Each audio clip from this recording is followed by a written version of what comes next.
Hola a todas, es hora de otro episodio de Guilty as Mom, el podcast donde desafiamos los tabúes y estereotipos en la maternidad y en la vida de la mujer. Soy Daniela Tornel y estoy aquí para acompañarte en este viaje de autenticidad y conexión.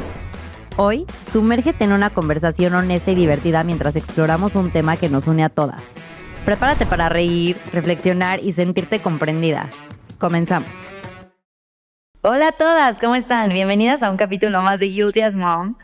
Hoy va a ser un capítulo muy especial, estoy muy contenta de que nos acompañen, pero estoy más contenta porque está aquí una gran mujer que nos va a hablar de un tema que es nada difícil y lo quiero tocar con todo el respeto y todo el amor. Y te quiero agradecer, ella es Andrea Martel, te quiero agradecer, Andrea, tu valentía y tu amor para venir aquí y hablarnos de este tema que es muy duro y es muy profundo pero me encanta la manera en la que tú has logrado, conforme han pasado los años, ver más lo bonito que lo no nada bonito que trae este tema. El tema que viene Andrea a platicar con nosotros es la pérdida de un hijo. Gracias, Andrea, por estar aquí y quisiera que nos contaras un poco de ti y de cómo empezó toda esta historia. Bueno, hola a todas. Muchas gracias por este espacio, Dani. Te tengo que confesar que mientras que estoy muy acostumbrada a dar entrevistas por temas laborales, este es un tema muy personal y estoy súper nerviosa, así que por favor ténganme paciencia. Traje aquí varios elementos míos para usar, porque pues este tema que vamos a platicar, mientras que han sido pláticas que con muchos años he podido hacer, ¿no? O sea, uno parte cuando hablamos del duelo y de la pérdida y los procesos independientes o lo que cada quien va viviendo, la velocidad con la que uno se puede abrir al respecto es muy personal, ¿no? A mí me ha tomado muchos años, 17 años para ser exacta. En 17 años, mientras que en 17 años yo me he abierto muchas veces a platicar del tema con la familia, con amigos, con otras mujeres que han vivido pérdidas. Abrirte a una entrevista y así como en un podcast es un terreno totalmente nuevo y por eso, ¿no? Por eso los nervios un poco. Así que sí, pues esta es una plática que lleva muchos años pendiente y que una de las razones por las que pues uno busca la valentía para sentarse y hacer esto es por crear conciencia yo creo que de dos factores. Entonces, uno es que en mi historia personal y la historia que ahorita les voy a compartir es la historia de David. David fue mi hijo y David padeció una enfermedad de la que se sabe muy poco. Entonces, una razón es generar un poco de conciencia acerca de esta enfermedad en la que voy a elaborar en un ratito. Y la otra parte que es viene a ser como la experiencia de vida, ¿no? Pasar por pérdida, por duelo, por muy chica o muy grande que sea, nunca es el fin, ¿no? Son procesos que nos hacen, ahora sí que, como dice el cliché, lo que no te mata te hace más fuerte. Y sí, y yo creo que cada uno tiene una historia personal, sea lo que sea que cada quien le toque vivir, lo bueno y lo malo, todos son oportunidades de forjarnos, ¿no? Y de hacernos estas mejores versiones de uno mismo. Entonces, creo que la otra razón de compartirlo, pues es este testimonio de mi vida actual a raíz o gracias a la pérdida, ¿no? O sea, son mis dos misiones. No deja de ser un tema personal, delicado y que toca fibras muy sensibles de uno. Entonces, por supuesto que tal vez se vale llorar, como todo, no se vale reír, se vale llorar. Entonces, bueno, voy a darle un traguito a mi café que debería tener piquete. Te dije que te sirvieras un minito. Debería haberle puesto piquete, pero bueno. Oye, a ver, platícanos el principio. Tú vivías en Miami, conoces a tu pareja de ese momento, te embarazas. Sí, bueno, yo soy mexicana, de nacimiento mexicano. A mis 14 años mis papás se divorcian, mi mamá y yo nos vamos a vivir a Estados Unidos, a la ciudad de Miami. Como joven, Y bueno, este es un espacio, por supuesto, para hablar muy personal, así que ahí nos vamos. Como joven fui muy determinada, fui una estudiante, me pueden decir si quieren nerd o muy estudiosa, muy académica, muy interesada y muy enfocada en mi carrera académica, en mis estudios en su momento, ¿no? Tenía lo que se percibe, ¿no? Cuando eres joven y te quieres comer el mundo, como gran futuro delante de mí. Y tenía muchos planes en cuanto a qué voy a hacer en mi carrera, a qué me quiero dedicar. Me visualizaba como emprendedora, como empresaria. Tenía a mis 16 años, uno de mis primeros trabajos fue ser payaso. Y ese también es un viaje, pero bueno, esa es otra plática. Pero como payaso, pasé a crear mi primera empresa de fiestas infantiles y de entretenimiento a los 17 años, mientras seguía en la universidad. Pasé de high school a college en Miami. Tenía mi propia empresa y además hacía trabajitos adicionales. En esa época, por ser mexicana en Miami y tener acento mexicano, wow, conseguí trabajo con la escuela de Televisa, de Univisión. Entonces hacía yo trabajos de extras en telenovelas. Caminaba yo por atrás y así. Hay toda una fila de vistazos de mí. Y bueno, trabajaba en este medio, era muy enfocada, muy determinada. No andaba con muchos chicos, ¿no? O sea, tenía un noviecito formal con el que duramos años. Y bueno, me mantuve virgen hasta los 18 años. O sea, era algo importante, ¿no? Esta entrega, ¿no? O sea, habiendo crecido en México y en una escuela que era muy católica, pues te crecen con este chip, ¿no? De guardarte para el matrimonio. Y mientras que no necesariamente es como que me guardaba para el matrimonio, sí me guardaba para una persona muy especial, ¿no?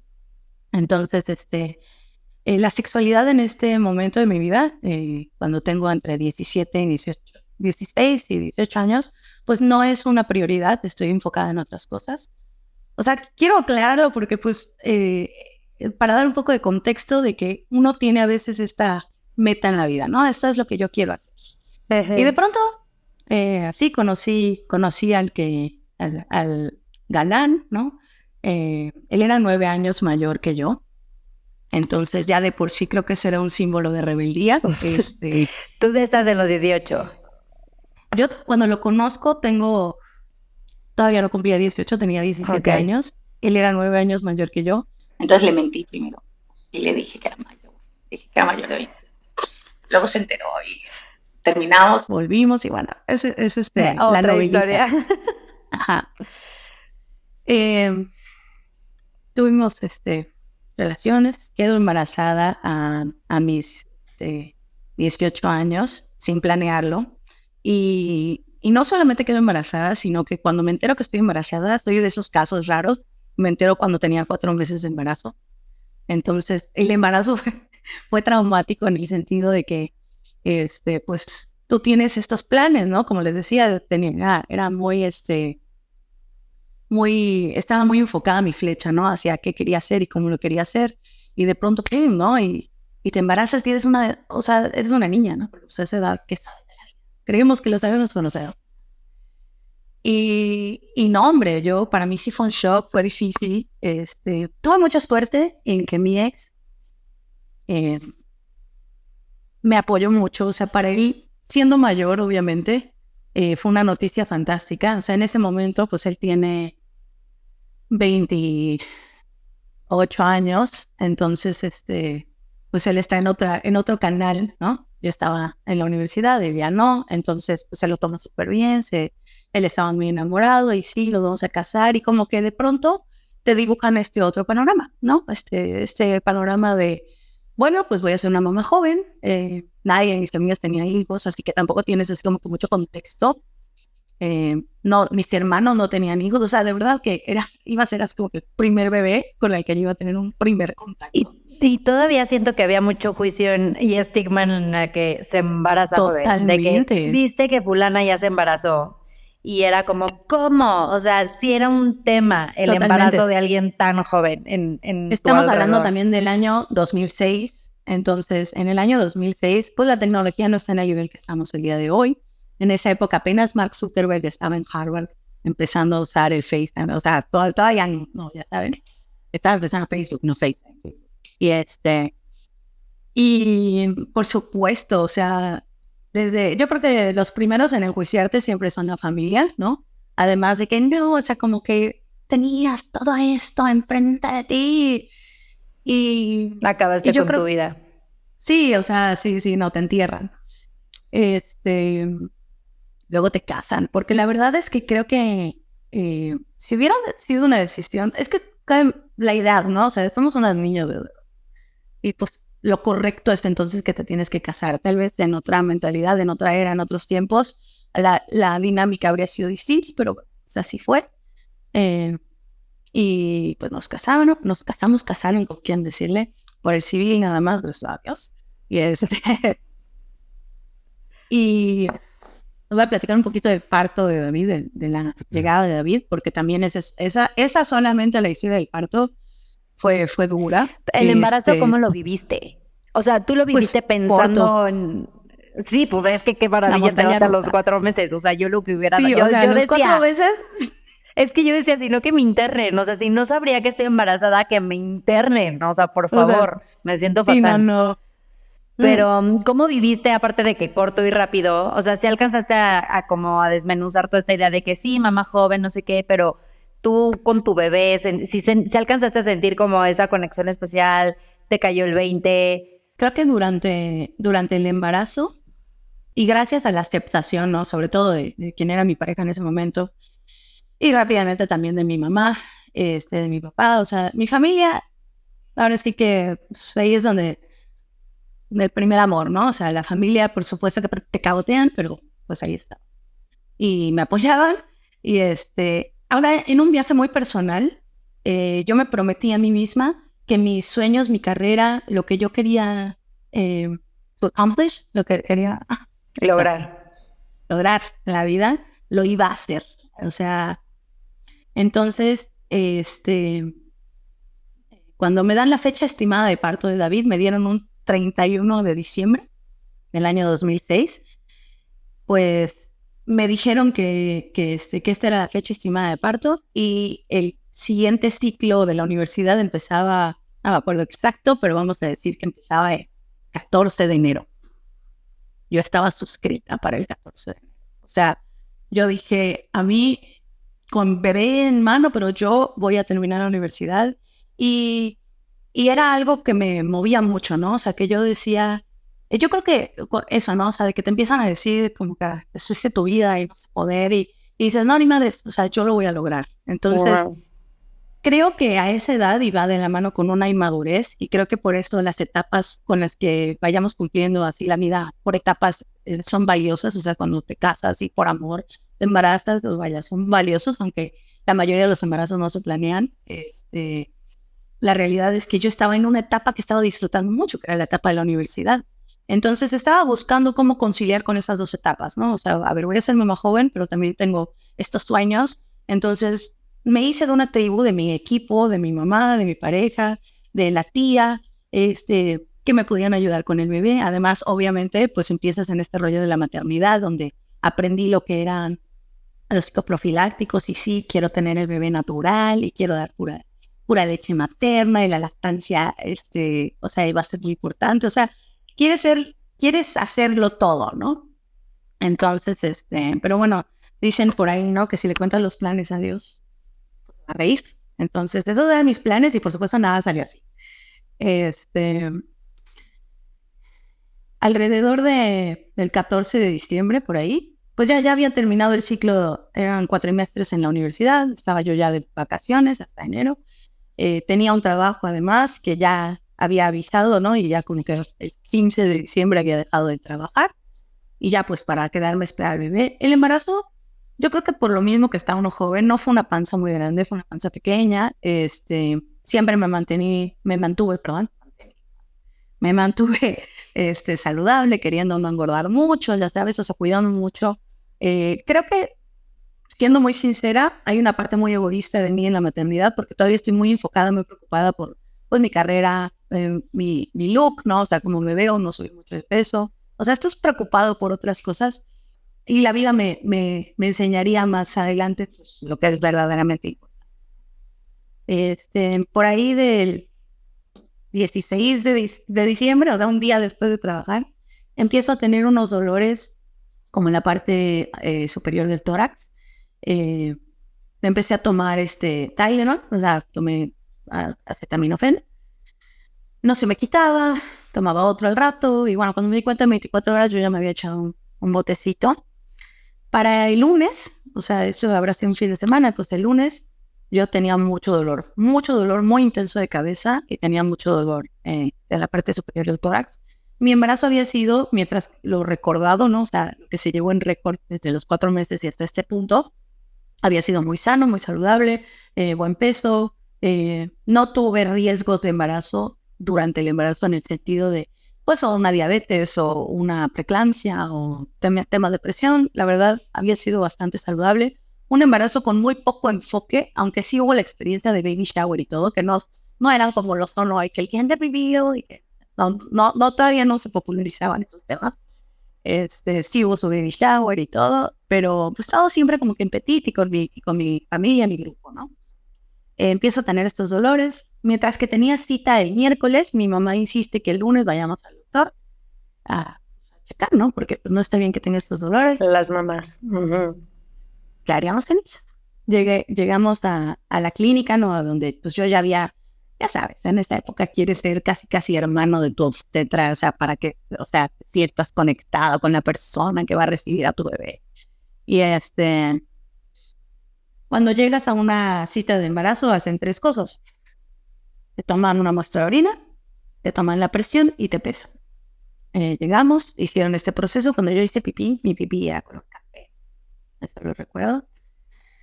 Y de ahí no hay mucho que contar, más que me solicitaron quedarme acostadita del lado izquierdo, bajaron la luz del cuartito y la doctora me dijo que estaba yo en un cuadro ya no de preeclampsia, sino ya eclampsia.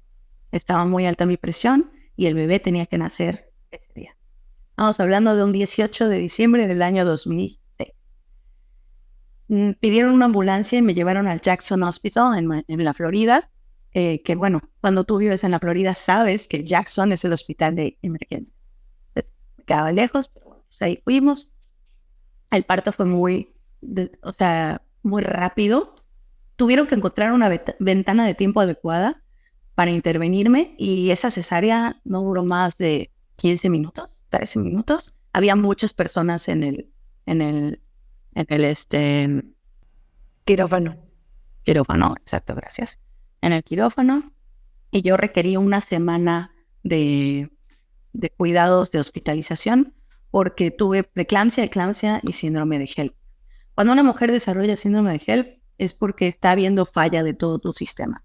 Falla renal,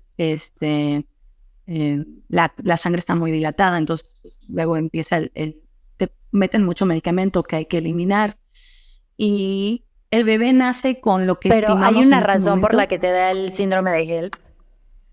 No, Solo Dios nunca lo sabe. hemos podido explicar muy bien.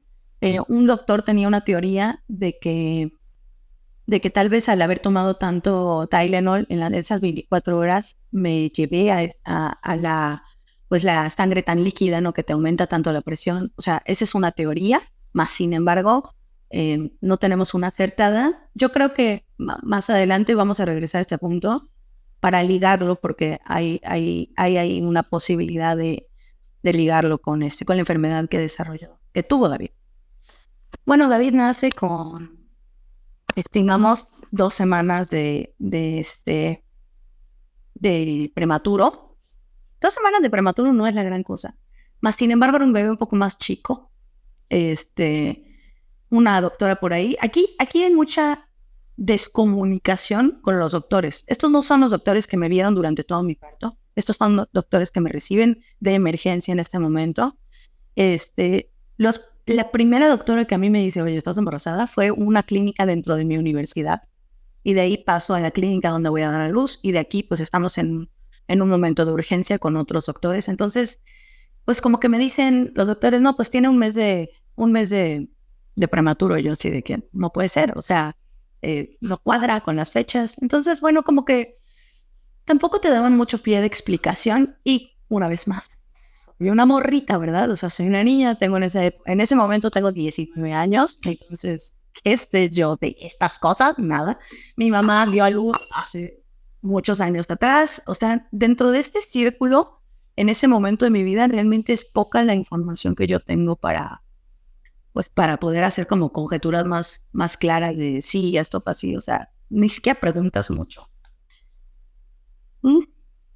Nos dieron de alta un 24 de diciembre y pues a cuidar al bebé y aprender a cuidar y por supuesto disfruté mucho la maternidad en sus inicios enseguida. Así, La cesárea normal, te lo pasaron, lo cargabas, lo amamantabas, o sea, como todo perfecto. No, tardé 24 horas después de que naciera en poder conocer al bebé porque estaba yo en este detox del medicamento que habían puesto en mi cuerpo y pues estuve como en observación.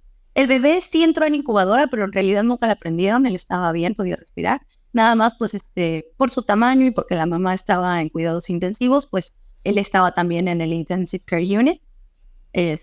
Fui de las mamás que van en su silla de ruedas a ver a los bebés y es una experiencia bastante dura para el inicio de la vida. Siempre empatizo mucho con las mamás que viven estos procesos.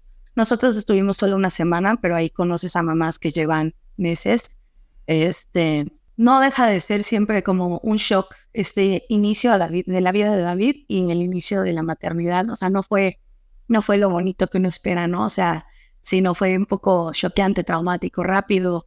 No es que sean doctores poco empáticos, pero son doctores que están tratando emergencias y urgencias y como que a lo que iban. Entonces a veces te quedabas con dudas, pero bueno.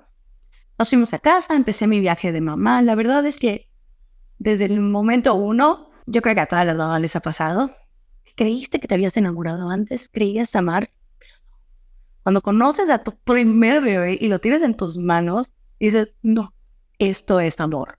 O sea, esa es la primera vez que yo me caigo de rodillas con la grandeza de lo que sientes. No creo que ni siquiera durante el embarazo yo llegué a sentir esa conexión como en el momento que tengo al bebé por primera vez en mis brazos y a mamá. O sea, le damos un 10 a la experiencia. Eso fue grandioso y fue, no sé, un renacer, supongo, porque yo creo que la Andrea que había sido antes de ese momento y la Andrea que nace con la maternidad, pues es una, ¿no? O sea, es otra onda, otro viaje. De pronto, nada es tan importante. Y bueno, pues como lo había yo planeado, a las 2 semanas y con todas las amarraderas que se pudieran tener, ahí estaba yo en la universidad a las 5:50 en la mañana. Sí, la verdad es que no más porque estaba joven. Cero culpa, cero sensación de que, ay, dejé a mi bebé muy chiquito o así, de que, o sea, más bien ya, a lo que voy, a lo que quiero. Fíjate sigo enfocada. No, o sea, mi mamá me llevaba el bebé a la universidad en ciertos horarios para amamantar, yo me sacaba leche, o sea, yo creo que mis inicios en el multitasking comienzan ahí, donde empiezas, ya sabes, o sea, estaba muy involucrada en la universidad, además bastante involucrada para terminarla más rápido, ¿no? Y el bebé. Y además seguía operando mi trabajo, mi negocio de fiestas infantiles, claro, ya tenía payasitos a mi cargo, entonces ya lo delegabas, pero pues sí, o sea, lo que es el multitasking desde esta etapa, ¿no? Y pues así fue tener mi bebé, todo bien. Cuando David tiene 5 meses, aquí empieza la historia, ¿no? Cuando David tiene 5 meses, estábamos un domingo en la casa. David a los 5 meses, como sabrán, todavía no entran en sólidos, o sea, solamente leche materna. Empieza a tener un episodio de broncoaspiración. Yo creo que tal vez a muchas mamás por aquí nos ha pasado que de pronto están comiendo la paleta y se les atona, ¿no? Y entras en crisis, en shock, son momentos muy críticos, muy desesperantes, muy frustrantes. Pues lo mismo fue en ese momento, así lo viví. O sea, empiezas a notar que como que se está ahogando, pero pues no comió nada, es de leche materna, estaba en mis brazos, no es como que, lo dejé y agarró algo y se lo metió. O sea, no, empezó a ahogar con leche materna. Esa es la primera vez en mi vida que yo marco al 911, porque en cuestión de segundos, o sea, segundos, empiezo a notar que pues de pasar a no puedo respirar, pues empieza a quedar un poco azulado. Marqué al 911. Gracias a Dios, yo creo que estaba en Estados Unidos. No sé qué hubiera pasado en México, la verdad. Probablemente ahí hubiera acabado la historia. Pero en Estados Unidos no solamente te mandan al rescue, que llegó en menos de 5 minutos, sino que por teléfono, por primera vez, me empiezan a dar, o sea, es la primera vez en mi vida que alguien me da instrucciones de resucitación cardiopulmonar, de RCP, de CPR, por teléfono. Te hacen ciertas preguntas de cómo está acomodado y cómo con mis 2 dedos yo puedo empezar el tórax. En el momento que yo empecé a hacer eso, hubo una reacción casi inmediata. Y bueno, yo hice esto hasta que llegó el rescue y nos trasladamos al hospital. Nosotros estuvimos en esta primera etapa, bueno, siempre estuvimos en el Baptist Hospital de Miami, Florida, que es un hospital que siempre agradezco y pues son ángeles, ¿no? Llegamos al hospital. David en este momento tiene 5 meses y pasa por muchos estudios de diferentes, bueno, cabe mencionar, o sea, una vez que lo estabilizan y está bien otra vez, empiezan a hacerle los estudios como para poder diagnosticar qué fue lo que ocasionó este episodio de broncoaspiración. Estuvimos en el hospital en ese momento como 3 semanas, 2 o 3 semanas. Pasamos de haber estado en la sala de cuidados intensivos a estar dentro de ya una habitación, pero pues vivir en el hospital. Nos vamos del hospital en este momento con un diagnóstico de un reflujo muy severo. En el reflujo muy severo, un bebé puede broncoaspirar. Entonces, esto lo achocan a que, como había sido prematuro, uno de los síntomas de un bebé prematuro puede ser laringotraqueomalacia. La laringotraqueomalacia es una flacidez del esófago. El esófago todavía no está lo suficientemente rígido para el paso de primero leche materna, luego la lechita con el arroz, luego alimentos. Entonces, pues puede darse el episodio de broncoaspiración como nos había sucedido. Pues ese fue el diagnóstico y los cuidados que se tuvieron que llevar a partir de este punto fueron como, por ejemplo, engrosar la leche materna, ya no darle del pecho, sino darle en biberón un poco ya espesada con el arroz de bebé. Y pues medicamentos que se requieren, que estoy segura que muchas mamás que viven el reflujo severo con sus hijos saben de qué hablo. Cuidados en la cuna, no puede estar acostado, tiene que estar más sentadito. En fin, este tipo de cuidados y pues ahí lo fuimos viendo. Cada mes, y bueno, como todos los bebés en su primer año de vida, deben de ir al pediatra cada mes, pues se va llevando un récord de su crecimiento, ¿no? De su incremento de peso, de su incremento de medidas. David no era un bebé que crecía mucho. En este punto que él tiene 5 meses, pues tiene en promedio las medidas y el desarrollo de un bebé de aproximadamente 4 meses, pero más despierto. Digamos que psicológicamente, emocionalmente, el desarrollo cerebral iba a sus momentos, iba a su tiempo de 5 meses, pero físicamente se mantenía como un bebé pequeño. Otro de los síntomas de David era adoptar esta posición. O sea, mientras que el bebé podía agarrar las cosas, como que su posición neutral siempre era como un poco rígida, entre los puñitos, los bracitos. De hecho, ven que cuando dicen que los bebés recién nacidos casi como que los tienes que agarrar la cabecita porque si no se te van. David no. David era un bebé como rigidito, como que fácil, no sé, como durito. No sé. Desde que nació. Desde que nació, sí. Y me recomiendan empezar terapia física y ocupacional en esta época. Cuando David tiene estos 5 meses, estoy yo también en este periodo de la universidad donde como que tuvimos lo del reflujo. Entonces yo me tomo un break en la universidad, no tomo estos 4 meses y me enfoco al bebé.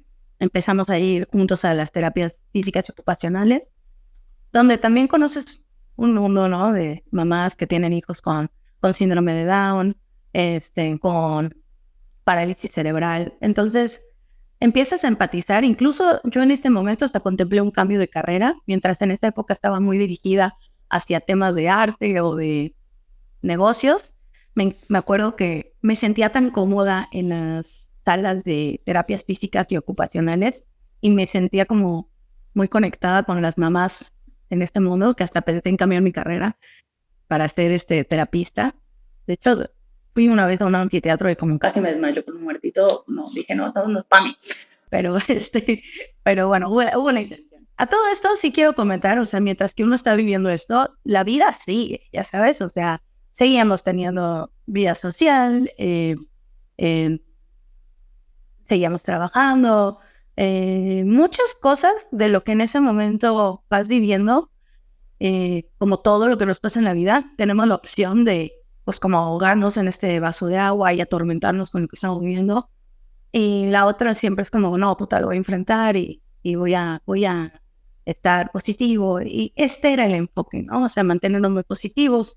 Había mucha armonía, teníamos fiestas, el barbecue el fin de semana, íbamos a la plaza, y, o sea, la vida bien. No quiero que visualicen como que estábamos en este entronque médico y así como sufriendo, ¿no? O sea, la verdad es que digo, bueno, pasó este episodio, fue duro, estuvimos en el hospital, teníamos estos diagnósticos, hay que llevar estas prácticas. Estando en el hospital en esa primera ocasión, yo pedí tomar el curso de RCP y mientras estuvimos estas 2-3 semanas, tomé cursos tanto para el neonatal, ¿no? Que viene a ser para recién nacidos y infantes, como también lo tomé el general, y eso es algo que hoy en día en Cozumel trabajo con la Cruz Roja y no dejo de enfatizar lo importante que es capacitarnos y capacitar a las personas con las que trabajamos con. Ahora sí que este es un pequeño paréntesis de que es muy importante tomar cursos de resucitación cardiopulmonar. Es muy fácil, hay cursos muy cortos, pero es una súper herramienta de vida. Y para mí marcó mucho la diferencia el tener estas herramientas, porque como mamá me sentía mucho más segura, mucho más preparada. Los miedos que podemos llegar a tener, de pronto pues me sentía un poquito con más herramientas para poder responder en el momento de otro episodio, otra crisis que pudiera tener o David u otro niño, ¿no? Como les decía que iba mucho a las terapias físicas y ocupacionales, me tocó asistir, no tanto en resucitación, pero asistir a otros niños que estaban en el aula y que de pronto empezaban a tener pues, alguna compulsión o algo. Tener herramientas para poder responder son muy, muy valiosas y nos dan mucha seguridad, igual a sus nanas.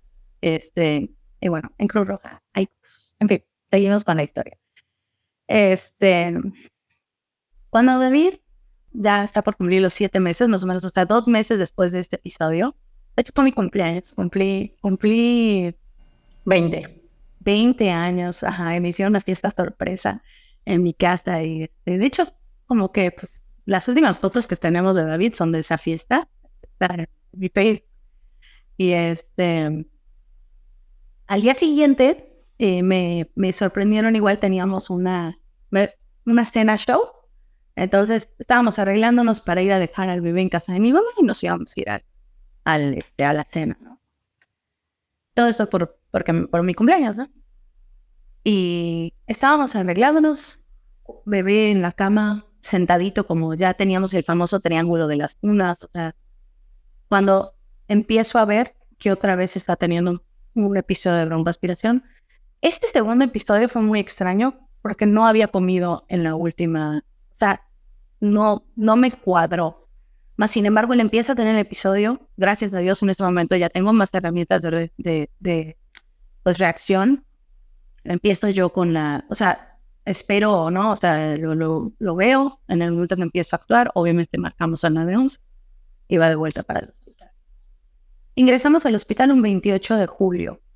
Y mismo hospital. De hecho, creo que hasta el mismo cuarto nos tocó que la última vez, en el área de cuidados intensivos. Y otra vez muchos estudios, muchos exámenes. Es muy difícil y muy duro. Yo creo que a veces más que la muerte en sí, vienen a ser estos episodios médicos, ¿no? O sea, de a lo que sometes a tu hijo. O sea, créanme que dentro de toda fibra de mi ser, deseaba ser yo la que estuviera en la camilla, ¿no? Y también, bueno, estamos en el año 2007, donde sí tenemos celulares inteligentes, pero la búsqueda de Google no es la misma que tenemos en navegación hoy. Entonces, el hospital contaba con una muy bien armada y equipada biblioteca médica, en donde cada vez que le iban a hacer estudios a David, pues yo subía y checaba a ver qué le iban a hacer. Y también teníamos muchos especialistas.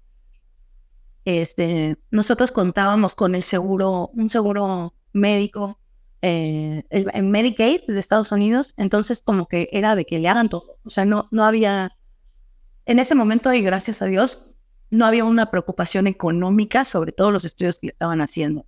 Porque además añadirle esto a estos tiempos, ¿no? En esa época, la verdad, era lo que le tuvieran que hacer, pero a veces los mismos especialistas, date cuenta, el cardiólogo y el endocrinólogo, los dos te pedían estudios de sangre y venían y lo pinchaban 2 veces. Cuando un mismo estudio podía ir para los dos. Entonces, pues yo lo que trataba era así como de escudera, los doctores me odiaban, pero trataba de que pues no lo atacaran mucho, ¿no? O sea, que pudiéramos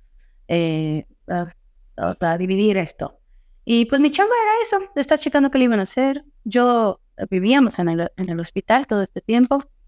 Muchos de los estudios que ya le habían hecho previamente se repitieron. Hay estudios solamente de sangre y había estudios mucho más invasivos. Y bueno, esto nos llevó un día a tener una sala de junta, ¿no? Con muchos especialistas que estaban viendo el caso de David. ¿Cuánto tiempo llevaba hospitalizado en ese momento? Creo que como la primera semana. O sea, nosotros en suma, del primer episodio y del segundo episodio, habremos vivido en el hospital como 1 mes y un poquito más, ¿no? Entonces, la primera vez estuvimos como unas 2 o 3 semanas y esta segunda vez igual. ¿Han visto House? Cuando empiezan a tratar de adivinar qué enfermedad es y dicta uno, esto es diabetes, no, pero le falta tal, no, pero entonces síndrome de no sé qué, no, pero...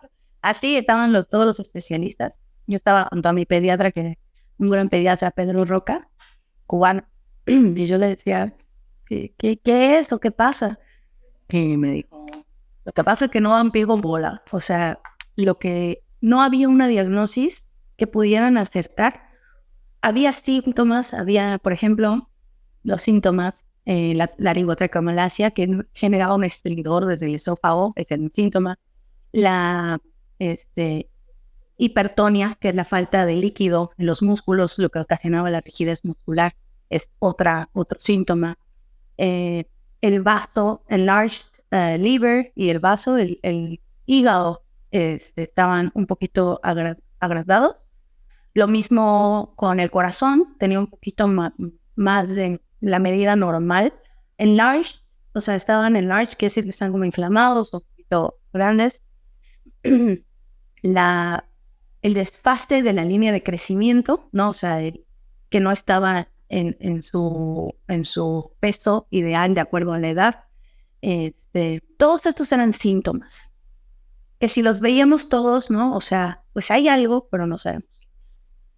En ese momento y después de esa junta, todos los doctores concuerdan en que esto es algo genético. Después de todos los estudios que se habían hecho hasta este momento, lo que tocaba hacer en ese momento era un estudio genético. Entonces, hasta ese momento, 2007, en la Florida había 3 genetistas, de los cuales uno era genetista pediátrica. Una hindú, ella se llama Parul Jayakar, que opera en Miami Children's Hospital, una excelente genetista. Igual, pues la mandan llamar. Parul estudió el archivo de David, solamente los estudios que ya se habían hecho, tanto en la primera etapa del hospital como en esta. Nos dice que considera que David pudiera tener una enfermedad que se llamaba Gaucher, tipo 2.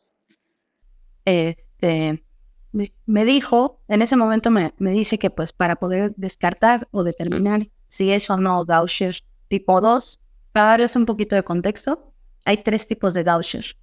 El primer tipo de Gaucher predomina, bueno, ¿qué es el Gaucher?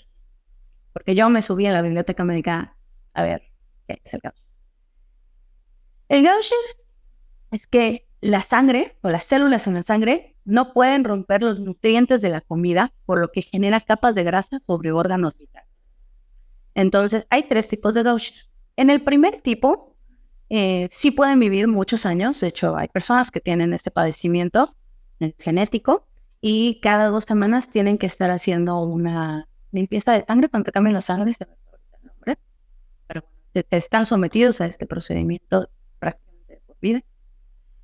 El Gaucher tipo 3 data más a personas de la tercera edad, donde tienen este déficit y puede tener también temas, ¿no? Así como los síntomas que tenía David, pero pues ya en una edad avanzada. Ahora, el Gaucher tipo 2 era muy severo, no tenía cura, no había tratamiento, y la data registrada hasta este momento, que era el año 2007, no se estimaba más de 2 años de vida de un positivo de Gaucher tipo 2. Para poder descartar o saber si el diagnóstico de Gaucher es correcto, se tiene que hacer una extracción de sangre y estudiar una mutación durante 7 días, una mutación de la sangre. Y en ese momento, no sé si hoy en día haya cambiado, pero hasta ese momento solamente en la ciudad de Filadelfia, en Estados Unidos, estaba el laboratorio donde se podía hacer este estudio de mutación y tardaba una semana. Había una forma más rápida de hacerlo con una extracción de médula. Con la extracción de médula, si no me equivoco, creo que era un diagnóstico dentro de 24 horas, pero en el mismo laboratorio de Filadelfia. Parul nos presenta las dos opciones, tanto la extracción de sangre como la de médula. Si alguna vez han visto una de médula, yo nunca la he visto en persona, pero la vi en YouTube y dije, esto no le van a hacer a mi bebé. Entonces, nos fuimos por la sangre. Y dentro de lo que yo vi, ¿no? de los síntomas del Gaucher tipo 2, David cubría casi todos, con excepción de uno, que era la parte psicológica. Ahí hablaba mucho de que los bebés que tenían Gaucher tipo 2 tenían una afectación como de desconocimiento o incluso podían entrar en convulsiones. O sea, que era cuando estas capas de grasa pues llegan al sistema nervioso. Entonces, pues hay esta afectación pues ya a nivel cerebral. David no la tuvo así. David lo tenía principalmente en el área de pulmones. Por eso ambos episodios que habíamos vivido había sido de una falla respiratoria, ¿no? Del tema cardiopulmonar. Entonces, bueno, pues también lo que leí es que para que él fuera un positivo de Gaucher, ambos padres teníamos que ser portadores de Gaucher. Lo cual estaba raro porque pues nos consideramos personas súper sanas. Tanto mi ex como yo en ese momento, él es del Ecuador, yo mexicana, viviendo en Estados Unidos, o sea, latinos viviendo en Estados Unidos. Nuestras descendencias de la parte de él, pues radicaban entre Ecuador y España, y las mías, pues México y Francia. En alguna parte, ambos de familias católicas, ¿no? Y dentro de la descripción más un poco demográfica de los perfiles de Gaucher, mencionaban ahí que predominaban en judíos de raza ashkenazi. Entonces, pues, era muy difícil, o sea, estás leyendo, ¿no? Que hay esta enfermedad que es rarísima, que va contra muchos pronósticos, que es un mínimo en probabilidades, ¿no? Y que predomina en una raza que en tu vida habías escuchado, en una religión a la que no perteneces. Entonces, obviamente, pues sí hay un debate donde pues, sí tiene estos diagnósticos, pero pues no cuadro yo en el perfil de esto, ¿no? O sea, es muy raro.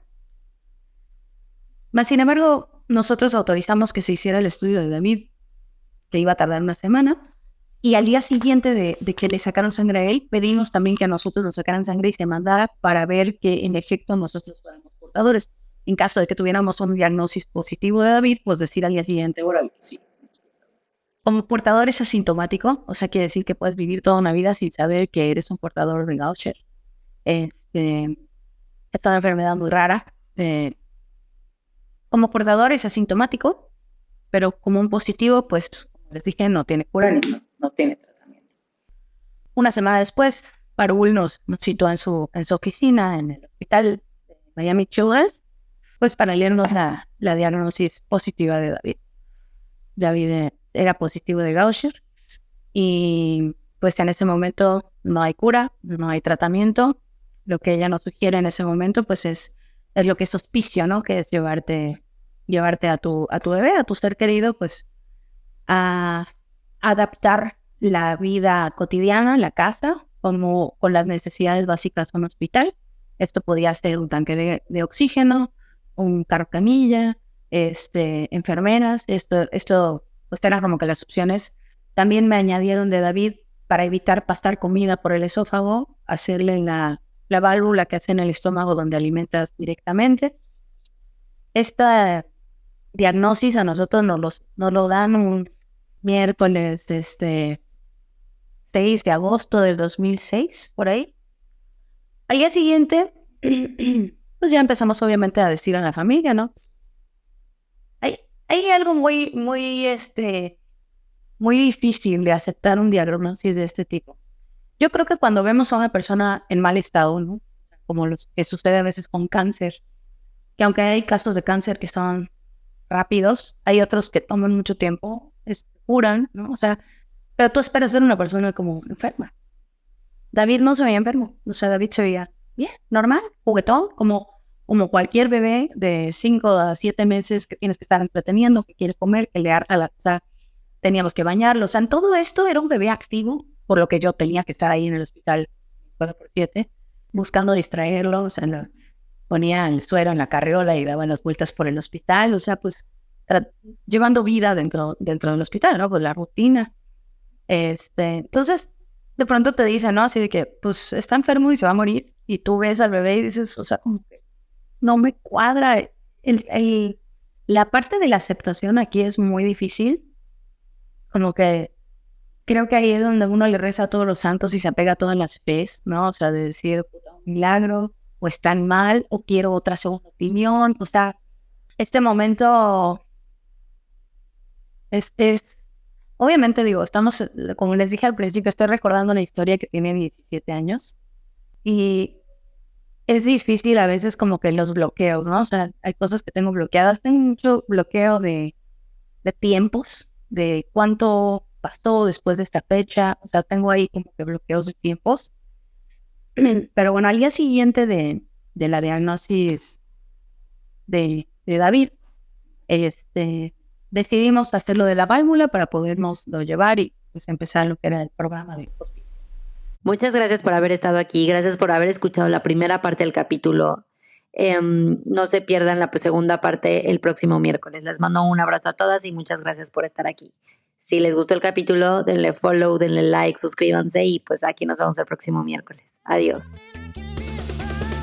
¿Necesitas más de esta conexión honesta y sin juicios? No te pierdas ningún episodio de Guilty as Mom. Haz clic en seguir y escúchanos cada semana donde quiera que estés. Juntas podemos enfrentar estos temas difíciles y ser más fuertes y felices en nuestra comunidad. Suscríbete ahora y únete a la conversación. Búscame como Guilty as Mom en todas las redes sociales.